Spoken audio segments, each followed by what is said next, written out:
Halo semuanya, saya Ferianul Rizky. Di video kali ini kita akan coba memahami bubble sort, salah satu algoritma sorting yang paling sering diaplikasikan dalam pemrograman. Berbicara mengenai sorting itu jika diartikan adalah sebuah proses dalam mengurutkan data berupa kumpulan bilangan atau alfabetik yang acak. Nah, data itu kemudian diurutkan agar menjadi urut atau teratur. Sorting ini adalah salah satu teknik yang banyak diaplikasikan pada penggunaan komputer ya. Sehingga pada pembelajaran pemrograman komputer seringkali kita jumpai pembahasan yang menyangkut teknik sorting ini. Ada banyak sekali variasi daripada teknik sorting ini. Tapi kita bisa pelajari beberapa di antaranya untuk menunjang pengetahuan kita. Nah, tidak hanya pada aplikasinya di komputer teman-teman.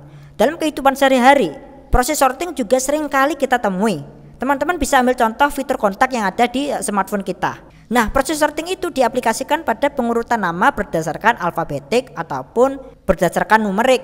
Nah, selain itu kita juga bisa ambil contoh pada aplikasi e-commerce yang juga menerapkan sorting. Nah, itu diterapkan pada pencarian barang berdasarkan harga terendah ke harga tertinggi. Selain itu juga, teman-teman bisa ambil contoh lagi bagaimana penerapan dari ujian sekolah atau kampus yang juga menerapkan sistem sorting ini untuk mengklasifikasikan siswa atau mahasiswa yang berprestasi. Jadi intinya teman-teman, aplikasi dari teknik sorting ini secara tidak langsung ada di sekitar kita ya. Nah, faktanya saya sempat baca beberapa artikel. Beberapa dari teknik sorting seperti bubble sort itu diaplikasikan pada remote TV untuk mengurutkan daftar channel di dalamnya. Kemudian ada teknik heap sort yang diaplikasikan untuk membaca barcode atau QR code. Nah, di video ini dan beberapa part video selanjutnya teman-teman, itu kita akan mengenal beberapa teknik sorting yang sering diaplikasikan pada pemrograman komputer. Jadi, mari kita mulai video part yang pertama ini.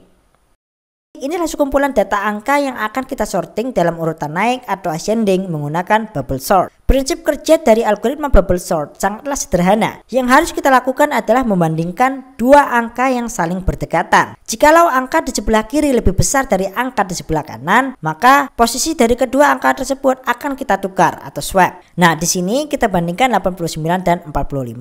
Jika bilangan di sebelah kiri lebih besar dari bilangan di sebelah kanan, maka kita akan menukar posisinya.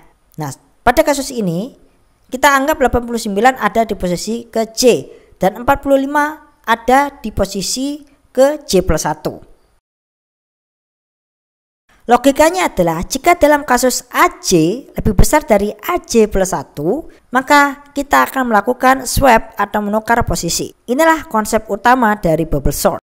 Dan logika ini akan dijalankan berulang kali. Pada kasus ini 89 lebih besar dari 45, maka kita akan menukar posisinya dan angka sisanya itu kita biarkan. Nah, proses selanjutnya hanya mengulangi proses yang sama, tinggal membandingkan dua angka yang berdekatan berikutnya, dan dalam hal ini adalah 89 dan 68, di mana pada kasus ini 89 lebih besar dari 68, maka kita akan tukar posisi kedua angka ini, di mana angka yang tersisa lainnya itu kita biarkan. Nah, setelah itu kita perhatikan lagi dua angka yang berdekatan berikutnya, yaitu 89 dan 90. Dalam hal ini kita tahu bahwa 89 tidak lebih besar dari 90, maka kita tidak perlu menukar posisi atau tidak melakukan apa-apa. Nah, di langkah selanjutnya kita bandingkan lagi dua angka yang saling berdekatan, yaitu 90 dan 29. Kita tahu bahwa 90 lebih besar dari 29, maka kita akan tukar posisinya. Dan angka tersisa lainnya itu kita biarkan. Dan sekali lagi kita bandingkan dua angka yang berdekatan berikutnya, yaitu 90 dan 17. Dan tentu ini juga akan dilakukan penukaran posisi. Dan inilah akhir dari iterasi yang pertama. Teman-teman mungkin bertanya-tanya, mengapa kumpulan angka terakhir itu tidak kita urutkan? Kita bisa lihat angka 90. 90 adalah bilangan terbesar yang ada di dalam urutan. Dan bisa kita perhatikan bagaimana angka 90 itu bisa sampai pada posisi ini. Ya, caranya seperti gelembung ya, seakan-akan mencapai permukaan air. Nah, angka yang tersisa memang masih belum terurut sempurna. Tetapi yang pasti 90 sudah mencapai posisi yang seharusnya. Maka jelas kita perlu melanjutkan iterasi untuk mengurutkan set angka yang tersisa. Dan perlu kita catat, untuk angka 90 itu tidak perlu kita proses lagi karena sudah berada di posisi yang seharusnya. Kita lanjutkan lagi ke iterasi berikutnya. Jadi inilah set angka yang perlu kita urutkan. Nah, untuk kenyamanan kita bersama dan agar teman-teman lebih mengerti lagi, maka di sini saya akan mulai proses dari awal, di mana kita harus membandingkan dua angka berdekatan yang dalam hal ini adalah 45 dan 68. Kita tahu bahwa 45 tidak lebih dari 68, maka kita tidak melakukan apa-apa dan urutan belum ada yang berubah pada poin ini. Selanjutnya kita bandingkan dua angka berikutnya yang berdekatan, yaitu 68 dan 89. 68 tidak lebih besar dari 89, maka kita tidak perlu melakukan apa-apa dan urutan lagi-lagi masih belum ada yang berubah. Nah, kita lanjutkan lagi membandingkan dua angka yang berdekatan berikutnya, yaitu 89 dan 29. Dan 89 lebih besar dari 29, maka kita tukar posisi dan angka lainnya kita biarkan atau tetap. Kemudian kita lanjutkan lagi membandingkan dua angka berikutnya yang berdekatan, yaitu 89 dan 17. Kita perlu lakukan penukaran posisi dan inilah akhir dari iterasi kedua. Kita bisa lihat bahwa 89 adalah angka terbesar dari urutan yang dilakukan di iterasi kedua. 89 ibaratkan sudah menggelembung dan sudah mencapai permukaan air. Di iterasi yang pertama kita sudah punya 90. Maka sampai pada poin ini kita sudah punya 89 dan 90 yang sudah berada di urutan yang tepat. Dan ya, tentu saja masih ada beberapa angka lain yang perlu kita urutkan.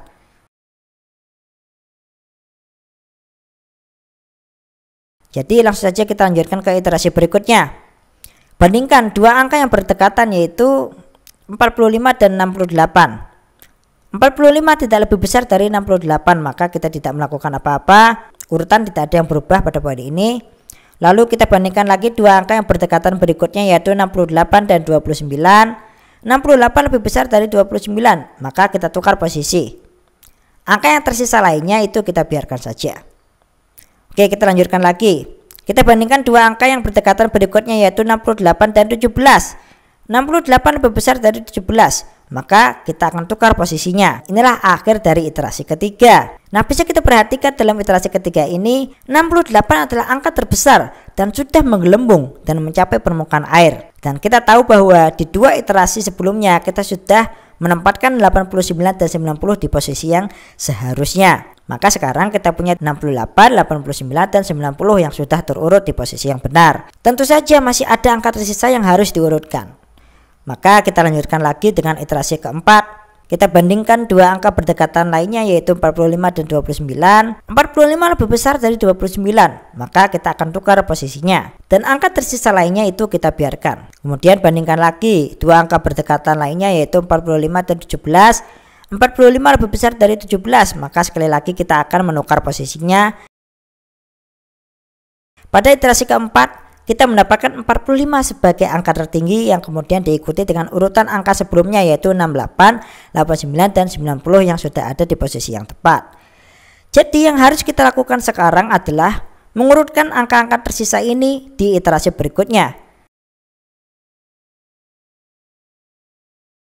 Seperti biasa, kita bandingkan dua angka yang berdekatan. Dalam kasus ini 29 dan 17. 29 lebih dari 17, maka kita harus menukar posisinya.